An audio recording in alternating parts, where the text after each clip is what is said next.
Bueno, y aquí con uno de los jugadores principales de este ajedrez político, y don Cristiano Adames, usted se reitera, quiere ser candidato a la presidencia de la Asamblea por el Partido Revolucionario Democrático. Soy candidato al puesto de la presidencia de la Asamblea Nacional de Diputados, tal como lo hemos esbozado desde hace un par de meses, igual que lo han hecho los otros candidatos de mi partido, que son Rubén de León, Samir Gossaine, Crescencia Prado e Iván Picota. Hace unos días, en la noche, usted tuvo una reunión con Rubén de León y con Samir Gossaine. Hace un par de semanas. No fue hace un par de noches. Bueno, fueron separadas. Ah, fueron separadas. Y puede, este fin de semana, que va a ser fin de semana de matraqueo, haber un consenso y ellos declinarse de su aspiración. Digo, esa es la capacidad que tenemos todos los seres humanos, y con mucho más énfasis la clase política, de poder conversar, de negociar, de consultarse, no de asumir posiciones unilaterales, irreflexibles, rígidas, porque es que la política es dinámica. Y por esa razón, por supuesto, que a lo interno de la bancada tenemos esa posibilidad de conversar con los candidatos y ellos con nosotros y tratar de verificar eso que precisa el honorable Pedro Miguel González en materia de consenso. Pero que el consenso no quiere decir que los 26 votan por uno.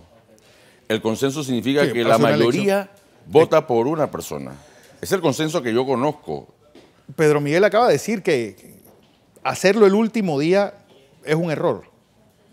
Y bueno, yo recuerdo cuando se escogió a la presidencia de la Asamblea, también no fue una situación muy parecida, que fue el 30 de junio. Nosotros estamos escogiéndolo el 30. A él lo escogieron 2 horas antes del mismo 1 de julio. Y recuerdo precisamente, yo era suplente de la Asamblea Nacional de Diputados, y hay una comisión particular que vino del Ejecutivo para solicitarle que declinara sus aspiraciones. Y sus compañeros diputados le solicitaron que no lo hiciese, y por eso que no hubo inicio de sesiones, sino creo que hasta el mediodía de ese entonces, en donde él se mantuvo y se ratificó y se vinculó precisamente a las aspiraciones de su bancada. Así que si hablamos de muchos tiempos, yo creo que el de él fue un poquito más relativo desde el punto de vista que no fue ni siquiera el 30, fue el 1 de julio. Oye, nunca el PRD había lavado tantos trapos fuera de casa. Bueno, esa es una lamentable tendencia.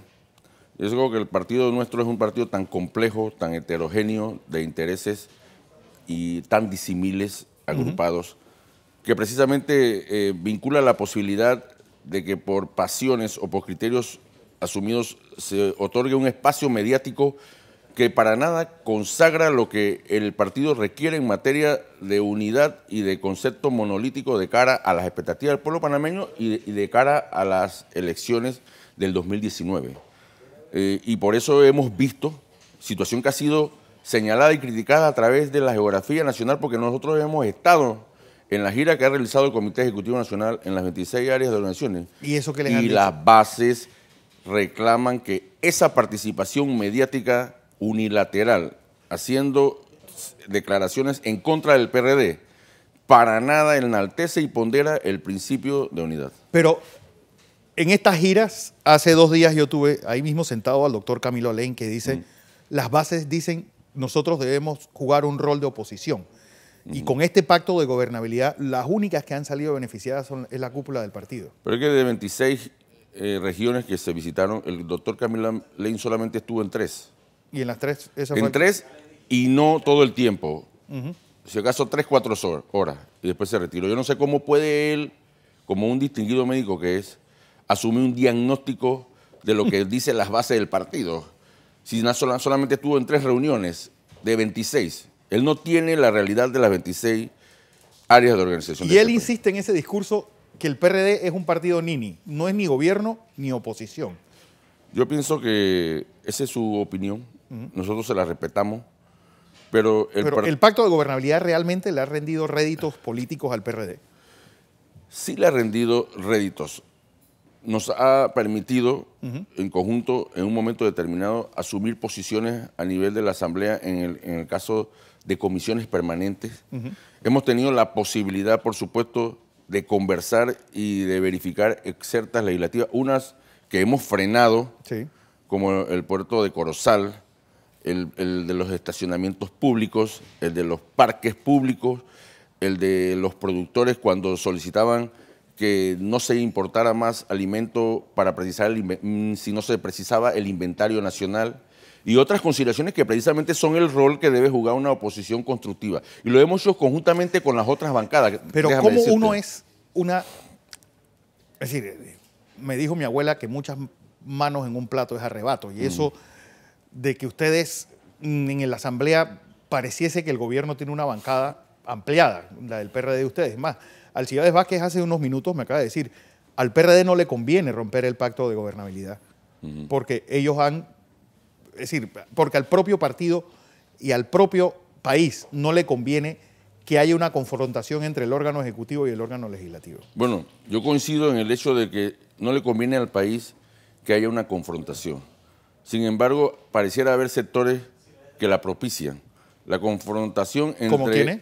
Bueno, miremos las declaraciones múltiples. Cuando tú te inmiscuyes en la vida política de otro partido, tú rompes la democracia interna de ese partido y también la externa, porque entonces resquebrajamos la tolerancia democrática. Yo recuerdo perfectamente bien algo. En mayo pasado, el pueblo mandató a Juan Carlos Varela para presidente, pero la diferenciación se hizo en la Asamblea. Sí, mandó al Cambio Democrático y al PRD hace oposición. Entonces, en función de esa situación, se produce una alianza que es perfectamente traducible aquí y en China, en donde se han producido alianzas entre bandos opositores precisamente para traslucir en gobernabilidad. No, pero por ejemplo, democrática. el Pacto Meta, que es el caso más reciente, es decir, el mandato fue que tanto la democracia cristiana de esos entonces como el PRD fuera oposición. Y no es, y realmente es sano para la democracia que haya pesos y contrapesos. Precisamente, es muy sano para la democracia que haya peso y contrapeso y que haya una visión estratégica y sistémica de que todos somos necesarios. Ajá. Todas las bancadas somos necesarias para producir lo que ellos pregonan en búsqueda de consenso y en búsqueda de consulta. Y en ese sentido yo quiero decirte que en el caso particular nuestro, de las 73 leyes que han sido aprobadas en este primer periodo de gestiones, Sí. 23 provienen de la Comisión de Salud, Trabajo y Desarrollo Social. O sea, el 23% de las leyes aprobadas en este primer periodo son de eso. Entonces yo pregunto, ¿esa es una actitud conflictiva de un partido? ¿Por qué tiene esa fama de conflictivo? Bueno, porque cada uno tiene su entereza que emana de los conceptos genéticos, familiares y de formación. Y eso debe ser respetado, pero de ninguna manera puede ser interpretado como una intransigencia ni nada que se parezca. Nosotros lo que velamos es por la institucionalidad del órgano legislativo, resquebrajada, por cierto. Velamos por su independencia para que haya lo que precisamente el papá de Pedro Miguel, que él creo que olvidó esas palabras, manifestó. González.